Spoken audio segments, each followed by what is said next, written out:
the governor for Oro during the question time, seek leave that we allow him make a special explanation that I will allow him now to make the special clarification. Honorable Governor for Oro.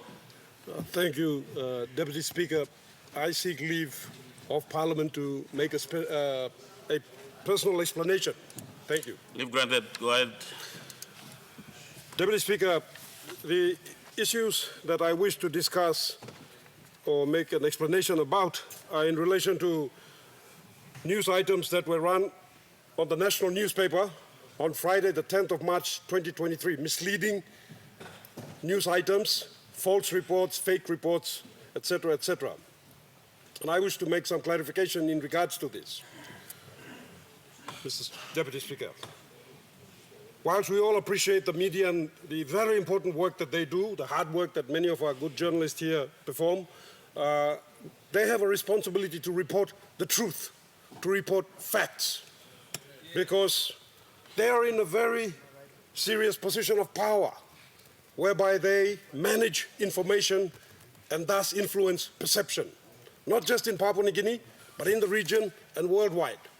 Because we are now part of the global community, and all the information or news items that are published or reported, whether on print media, radio, or TV, are carried far and wide throughout this world.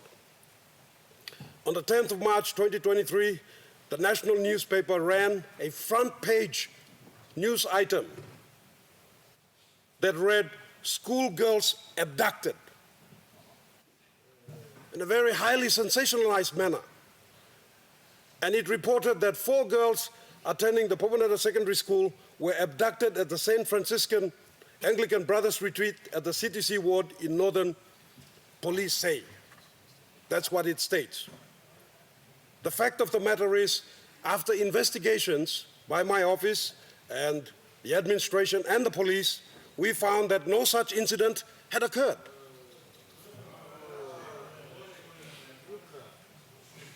No girls were abducted. There was a very minor incident where students who were at the retreat were accosted by one man, and he was chased away by the staff at the church. Yet, the national newspaper, a foreign-owned newspaper, just like our other daily, decided to run this report without carrying out its due diligence. And for us, in Oro Province, that is quite disturbing and something that we would like the national newspaper to correct appropriately. The other item that they reported was also a false report is the item in relation to my petition or election petition.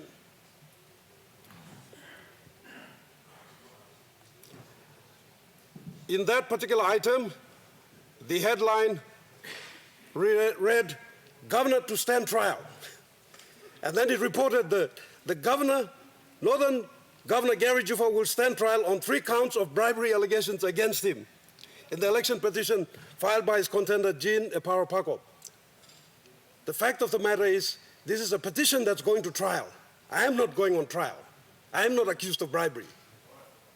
And in fact, 3 persons have been named in this petition, or alleged to have, who have been named, have been alleged to have committed bribery. I am not one of those 3 persons. This newspaper decided to report this fake news. It is now reported not only in Papua New Guinea, in the region and in the world. And all of this is also reported online, using the internet, in breach of our cybercrimes laws. The third fake report is, or false report, is a letter to the editor. And this is something that I would like us to seriously consider. Letters to the editor contain opinions of people, sometimes making serious allegations. These allegations often don't contain facts, but they are run by the newspapers as if they are factual. And I thought it important that I make this clarification here, especially for the print media, because they have done this on a number of occasions. In fact, just yesterday, they ran a front-page story. Just today, they ran a front-page story in relation to a statement that the treasurer made. And he answered the question at a high level and from his portfolio perspective as a treasurer.